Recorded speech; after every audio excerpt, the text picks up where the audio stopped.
The 3 grants quite critical to the commercialisation of the processes that we're developing at the moment. There's a federal government Innovations Connection grant. In fact, there are 2 of those. The first one was used for scoping study work and evaluation of the process flow sheet. The second one will be used for fine-tuning process details while we're doing pilot testing. And then there's a third grant, which is by the state government. The first 2 that I mentioned are federal. The third one is a state government grant through the Mineral Research Institute of Western Australia, and that grant funds work to be undertaken at Murdoch University.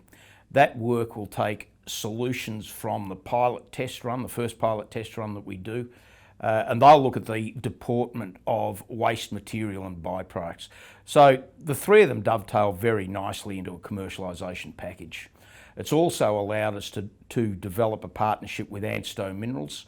That's a division of the Australian Nuclear Science and Technology Organisation, and they are developing the intellectual property with us.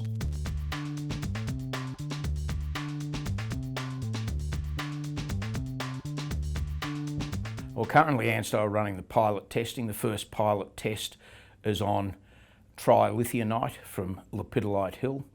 That'll run through to middle of September. The second test will be on spodumene from Pilgangoora.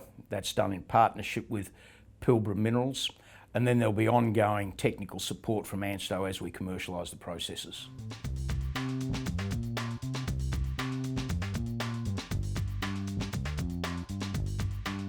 I think one of the things you can say about technology is there's no such thing as one size fits all. And there are different materials to be processed and processed in different jurisdictions. Now those jurisdictions have different exposures to things such as energy cost, reagent cost, and of course political constraints. When you put the package together, it can change the economics of a particular process quite markedly. So we believe that Sileach, being a very flexible process and being able to process spodumene, will be widely accepted on a global basis. But there will be other locations around the world where LENA, which is a caustic leach, are more selective for lithium than Sileach is.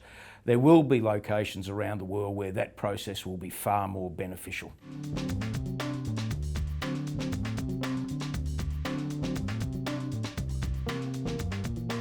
Well, let me just say we've done a fair bit of exploration work on the projects, and we have half a dozen of them in Western Australia. And it's not only Western Australia, we've got Northern Territory, Queensland, Mexico, and we're looking very, very closely at Europe and Canada, of course.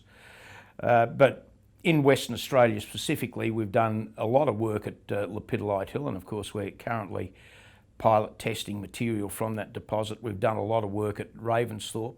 That's basic geological work, sampling, mapping, and we've located a number of very promising lithium pegmatites there and plan to drill those later in the year. We currently have a field crew working at Greenbushes, doing routine mapping and sampling, and we'll dispatch another team to Pilgangoora later this month.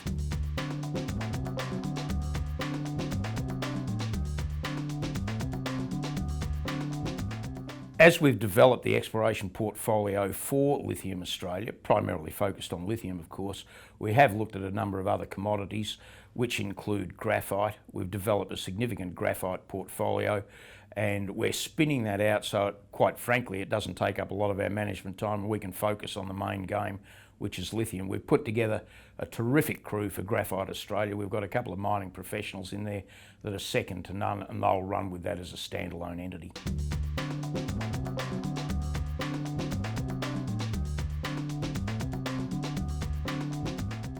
Well, the game plan's all about commercialising the technology, and of course the pilot testing is critical in doing that. When we've finished the pilot testing, we'll have a look at the results. We'll start doing a little bit of engineering work, and we would like to commit to the first demonstration plant anywhere in the world using Sileach technology by the end of the year. We've got a couple of locations that we're studying for that. Our preference is Port Hedland.